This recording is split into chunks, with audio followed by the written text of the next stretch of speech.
Okay, time for a new video, and whether you are somebody new to my channel or you are returning to my channel to watch this video, it is greatly appreciated. As always, I'm filming this video in one go, so if I stumble over my words moving forwards, apologies about that, and also apologies if the quality of this video is fairly poor as well. If there's any lag, anything like that at all, sadly it can't be helped, and hopefully it isn't much of an issue for you.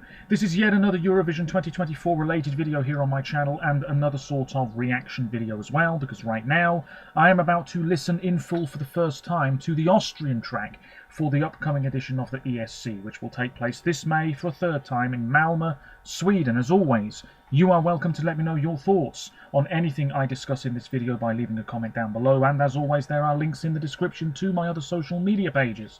Check them out if you so wish. So, it's been a busy 48 hours or so in the world of Eurovision. Yesterday we had the Cypriot entry, the Dutch entry, the Swiss entry come our way, and we've also had the British entry come our way today being the 1st of March, as I'm recording this video you're watching now. But we also now have the Austrian entry for this year's Sweden staged contest. We've known the title for some time, we've known the singer for ages as well. It is Kaleen with We Will Rave. This was an internal selection. Kaleen was announced by the broadcaster in Austria on January the 16th. What does it say about her as a musician? Well, she certainly has ties to Eurovision anyway, because she has been a stand-in singer at Eurovision and Junior Eurovision, and I believe there's some footage online of her doing those stand-in rehearsals. She's also been a choreographer. She's been a creative director at the Junior Eurovision Song Contest, and she helped create the stage performances for Who the Hell is Edgar last year, Brunette last year, Lord of the Lost last year, and Iru last year. So if you liked the way those songs were presented, you can thank Kaleen quite a bit for that. She's 29, from a place called Wels. It says that she's the granddaughter of a composer and lyricist. She also took ballet lessons, and she's also appeared as a choreographer and director on other projects. So there you go. She's released one album so far and various singles. We Will Rave. Now, there is no music video for this, but we were supposed to get one. And when I checked earlier on today, it wasn't there on the ORF website, where I believe it was premiering. I didn't see it. And then I read something on social media a bit later on, saying that because of complications or something or other, we're not getting the music video for a little while yet. Which is a shame. What it says here, though, I am reading from the Eurovoix website. Kaleen has said, We Will Rave is my perfect Eurovision song. It allows me to combine everything I love and to get carried away with the audience. The song is adaptable for everyone. We Will Rave can become We Will Dance, We Will Sing, We Will Live, We Will Party. It is powerful and positive, even though you might be fighting through something at the moment. It's supposed to enhance a life-loving state of mind and getting lost in a moment. I am extremely looking forward to performing this along with the fans. Now that the song is officially out, it has become even more real to me, and I am beyond excited about the journey. Having a techno-pop track is different from my discography up until now. I look forward to Kaleen's new chapter. So there you go. There was a snippet of this song, which I did check out, and a few people have already put it into their rankings on YouTube, so I've heard the same snippet a few times now. It sounds somewhat promising, I guess. I'm not really too familiar with her previous material. What is really disappointing me is the fact that it's a, well, Scandinavian songwriting team. Anders Rethov and Jimmy Thernfeldt are involved. They're involved loads of times with Melfest. I don't want to say this is a rejected Melfest song, but you know, who knows? That's really disappointing. Are you telling me nobody in Austria is capable of writing a piece of music? Apart from Kaleen herself, I guess. Very disappointing. Anyway, let's get straight into this. The video I'm watching won't be in the bottom corner of the video you're watching, but there's no need for it to be, because it is just a still image of her face. I am on her YouTube channel. This is the audio of the track, of course. Excuse me. It's had 86,000 views. Now, the hype for this song is immense. So let's see if that hype is justified. Knowing Eurovision fans, it's probably not. If we take a look at Austria's history over the past 10 years, well, it's been 10 years since Conchita Wurst won in Copenhagen, Austria's second win, first time since the 60s. This was Rise Like a Phoenix, of course, a great ballad, very James Bond theme-esque, and certainly still popular to this day. Then we have the Makes, last with 0 points in the final. The Piano on Fire, you might remember. Then we had Zoe with Loin d'ici, which was quite charming. That did quite well with the public, not so well with the juries, but still a decent result overall, I would say, for that type of song. Then we had Nathan Trent, 0 points from the public in the final. Only the jury saved his skin. Again, fairly charming, but I've never really listened to that much over the years. In 2018, we had Cesar Sampson, and he finished third with Nobody But You. Very generous, if you ask me, but there we are. Then in 2019, we had Panda, and didn't she get 0 points from the public in the second semi-final? Don't quote me on that, but it didn't do very well, even though I thought it was staged quite nicely. Then we had 2 songs by Vincent Bueno. His entry in 2020 Alive, it was okay, maybe a bit on the generic side. And then we had Amen, which was also fairly simple, but actually, if you ask me, a bit of an underrated gem. Oh yes, didn't qualify though. In 2022 we had Lumix and Pia Maria, and that was a song that was getting quite a bit of buzz before its release, and then we all know what happened. It fell to pieces really in Turin. I enjoyed it for what it was, but it never really hit the heights that it should have done maybe, didn't qualify. And then last year in Liverpool we had Who the Hell is Edgar? And again, there was a reasonable amount of hype, so the public didn't even give it more than 20 points, because that makes sense. It was on first in the running order. The juries liked this a lot more than I thought they were going to. The public, on the other hand, they just gravitated towards other things, I guess. So let's see if We Will Rave is delivering the goods. And if it's not, then I have a bone to pick with all of those people online raving this up over the past couple of days. Here we go. The Austrian track. This is in semi-final 2. Okay. Scandinavian fingers all over this.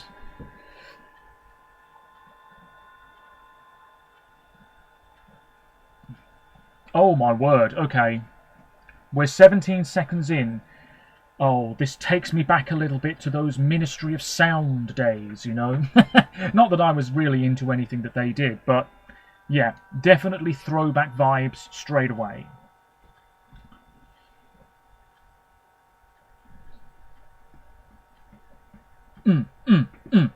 This pulsating beat. How will this sound live, I wonder?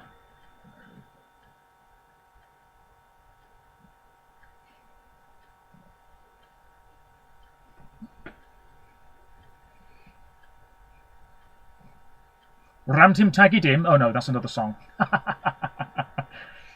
We Will Rave.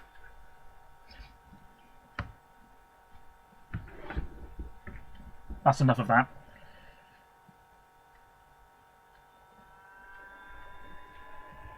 Oh yeah, this is like floor filler stuff, if you know what I mean.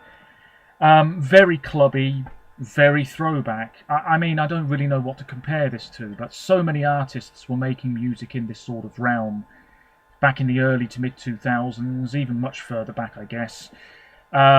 This seems like it's going to be a good time. It's very much a party song. I'm not sure it's really doing anything particularly groundbreaking here, but nobody cares. If this is staged well, lots of flashing lights, bit of pyro, do not have somebody behind a sort of DJ set. Ugh, avoid that at all costs. Yeah, I mean, this is good. This is good. It's just not really very innovative.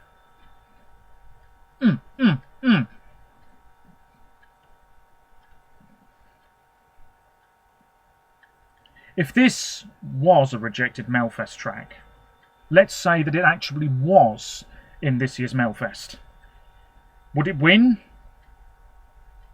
I think it would come close.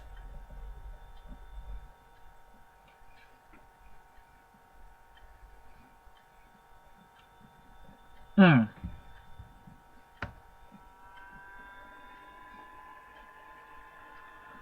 This pre-chorus is pretty good. There's really little to say about it, you know. It's all fairly predictable.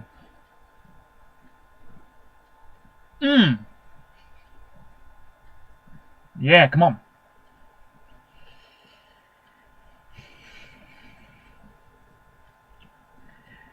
Oh yeah, I mean, this is a song to get you fired up. Could well open semi-final 2 and not be damaged at all by opening that show, because to me this is very much a qualifier in a 100% public vote semi-final, absolutely going through. It's maybe a bit repetitive though. Oh, that bit there, 2 minutes and 20 seconds in. Oh, that's very Prodigy, that is. Oh yeah. And I don't mind the Prodigy. Oh my word, this is like Firestarter now. We are definitely veering into Prodigy territory, which I don't mind. Oh, well, it was very short-lived. Oh man. Oh yeah, this is good. Just a bit too repetitive and maybe a bit overhyped, absolutely.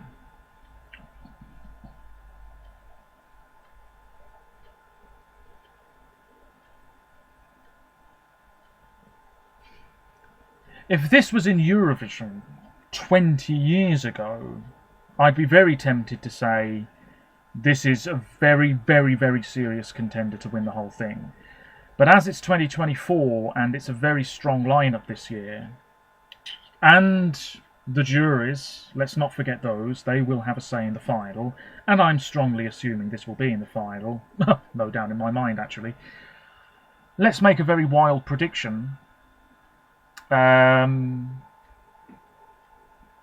Maybe about 10th place in the final.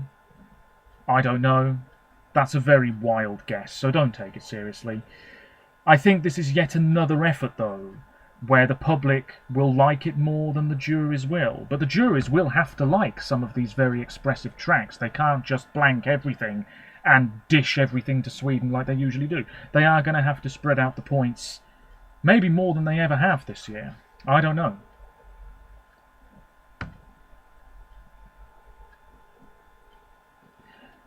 Oh yeah, good stuff.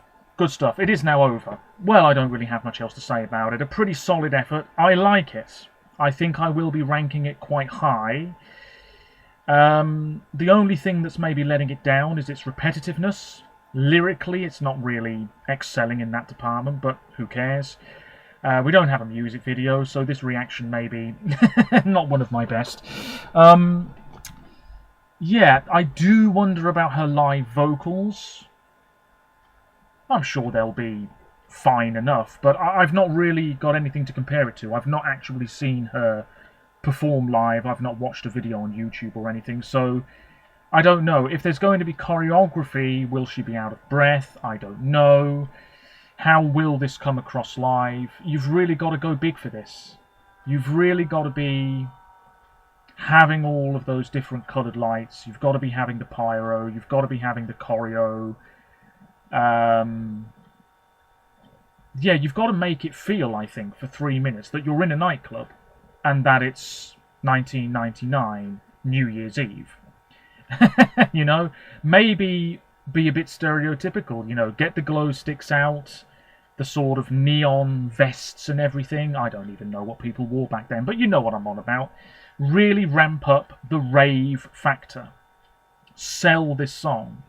I'm starting to waffle big time. If I had to give this a mark out of 10, 1 being abysmal, 10 being the greatest thing I've ever heard, 7.5, I think so. Is it taking many risks? Well, you don't have to take many risks to do well at Eurovision, we know that. It's a different sounding song for Austria. But because we have a lot of very up-tempo expressive tracks this year, some will fall through the net. Well, it wouldn't surprise me if this song does flop in the end. I'm already getting that feeling, you know. Or the jurors will absolutely think this is amazing, the public will think it's amazing, and it could really challenge for the win. I don't know. As I said about 2 minutes ago, 10th place in the final, it's a wild prediction, but I feel like that's a reasonably educated guess at this stage. It is what it is. Let me know your thoughts about this track.